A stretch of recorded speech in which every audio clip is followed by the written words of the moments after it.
ಸಿರಿಬೋಲೆ ಓಕಾರದೊಳ ಬಿಂದುವನ್ನು ಕೂಡಿಸಲು ಅಂಕ ತಾಕಿದ ಅಕ್ಷರ ಓಂ ಅಂಗ ಶ್ರೀಕರ ಸುಖಕರ ಲೋಕಕ್ಕೆ ಮಂಗಲಕರ ಆಕಾರದ ಶಬ್ದ ಸಾಮ್ರಾಜ್ಯ. ಓಕಾರಕ್ಕೆ ಬಿಂದುವನ್ನು ಸೇರಿಸಲು ಓಂ ಆಯಿತು. ಕನ್ನಡದ ಓಮು ಶಕ್ತಿ ಪ್ರಕಟ, ಆದಿಶಕ್ತಿಯ ಪ್ರಕಟ. ಓ ಒಂದು ಅಕ್ಷರ, ಶೂನ್ಯವು ಒಂದು ಅಂಕಿ, ಅಕ್ಷರ ಅಂಕಿ ಎರಡುಗಳು ಸೇರಿ ಶಕ್ತಿಯ ಬೀಜಾಂಕುರವಾಗುತ್ತದೆ. ಅದು ಬೇರೆ ಅಕ್ಷರ ಬೇರೆ ಭಾಷೆಯಲ್ಲಿರುವ ಓಮ್ಗಿಂತ ಕನ್ನಡದಲ್ಲಿರುವ ಓ ಪ್ಲಸ್ 0 ಒಂದು ಅಕ್ಷರ ಒಂದು ಅಂಕಿ, ಅಕ್ಷರ ವಿದ್ಯೆಯ ಪ್ರಕಟ ಎಂದು ತಾಕಿದರು. ಓಮಂಗ ಶ್ರೀಕರ, ಅದು ಎಲ್ಲರಿಗೂ ಸಿರಿ ಸಂಪತ್ತನ್ನು ಕೊಡುವಂಥದ್ದು, ಇಹದ ಪರದ ಎಲ್ಲವನ್ನು ಸುಖಕರವಾಗಿರುವುದು, ಲೋಕಕ್ಕೆ 3 ಲೋಕಕ್ಕೆ ಮಂಗಳಕರವಾಗಿರುವ ಶಬ್ದ ಅದು ಓಂಕಾರ. ಅದು ಶಬ್ದ ಸಾಮ್ರಾಜ್ಯದ ಬೀಜ ಅಕ್ಷರ ಎಂದು ಹೇಳುತ್ತಾ, ಅದು ಸ್ವಾಮಿ ಪರಮಾತ್ಮನಾದಾಗ 13ನೇ ಸ್ಥಾನದಿಂದ 14ನೇ ಸ್ಥಾನಕ್ಕೆ ಹೋಗುತ್ತಿರುವಾಗ ಒಂದೇ ಅಕ್ಷರ, ಒಂದೇ ಧ್ವನಿ ಹೊರಡುತ್ತದೆ, ಅದು ಓಂ ಧ್ವನಿ. ಅದು 13ರಿಂದ 14ನೇ ಸ್ಥಾನಕ್ಕೆ ಹೋದಾಗ ಆತ್ಮವು ಬಿಡುಗಡೆ ಆಗುತ್ತಿದ್ದಂತೆ ದೇಹದಿಂದ ಕೇವಲ ಓಂ ಧ್ವನಿ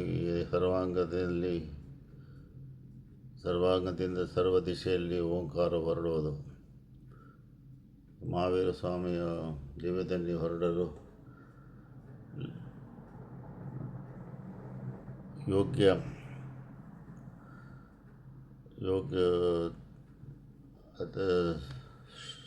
ಶಿಷ್ಯನು ಇರೋದಕ್ಕಾಗಿ ಲೇಟಾಯಿತು ಎಂದು ಆಗಮದಲ್ಲಿ ಬರೆಯಲಾಗಿದೆ.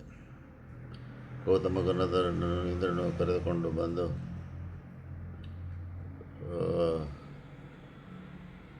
ಸಂವತ್ಸರದಲ್ಲಿ ಬಿಡಲು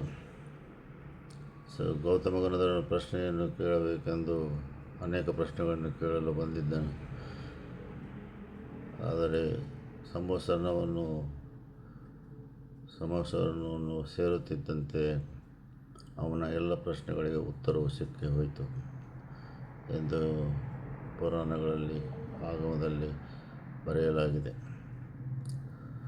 ಯಾವ ಭಾಷೆಗೆ ಬೇಕಾದರೂ ತಿರುಗಿಸಬಹುದು. 1000 ದೇಶ ಬಾಳುವ ಅಂಕ ಪಾವನವಾದ ಕೇವಲಿ ಗಮ್ಯ ವಿದ್ಯೆಯು ಕಾವುದಕ್ಕಾಗಿಯೇ ಅಜ್ಜ. ಯಾವುದಿದು? ಓಂಕಾರದಿಂದ ಹೊರಟಿದ ಈ ಅಕ್ಷರಾಂಕದ ವಿದ್ಯೆ ಯಾವ ಭಾಷೆಗೆ ಬೇಕಾದರೂ ತಿರುಗಿಸಬಹುದು. 1000 ದೇಶವನ್ನು ಆಳುವ ಅಂಕ ಅಂದರೆ ಒಂದು ರೀತಿಯಿಂದ ಕರ್ನಾಟಕದ ಅಂಕ, ಅಷ್ಟಕರ್ಮಗಳನ್ನು ನಾಶ ಮಾಡುವ ಈ ಜಿನಧರ್ಮವು 1000 ದೇಶವನ್ನು ಆಳುವ ಅಂಕವಾಗಿ ಪರಿಣಮಿಸುತ್ತದೆ. ಪಾವನವಾದದ್ದು, ಪವಿತ್ರವಾದದ್ದು ಕೇವಲಿ ಗಮ್ಯ ವಿದ್ಯೆ ಅದಕ್ಕಾಗಿ ಅಜ್ಜ.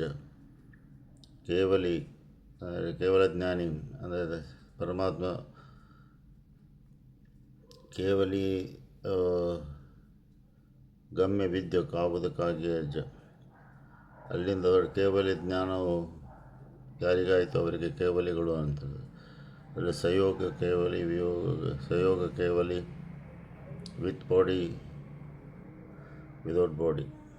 ಫಸ್ಟ್ ಸಂಯೋಗ ಕೇವಲಿ, ಅನಂತರ ದೇಹದಿಂದ ವಿಸರ್ಜನೆ ಆದಾಗ ಬರೀ ಆತ್ಮವು ಬಿಡುಗಡೆಯಾಗಿ ಹೋಗುತ್ತದೆ, ಸಿದ್ಧ ಪದವಿಗೆ ಹೋಗಿ ಸಿದ್ಧಲೋಕದ ಅಗ್ರದಲ್ಲಿ ವಾಸವಾಗುತ್ತದೆ. ಹೀಗೆ ಜಿನಧರ್ಮದ ತತ್ವ.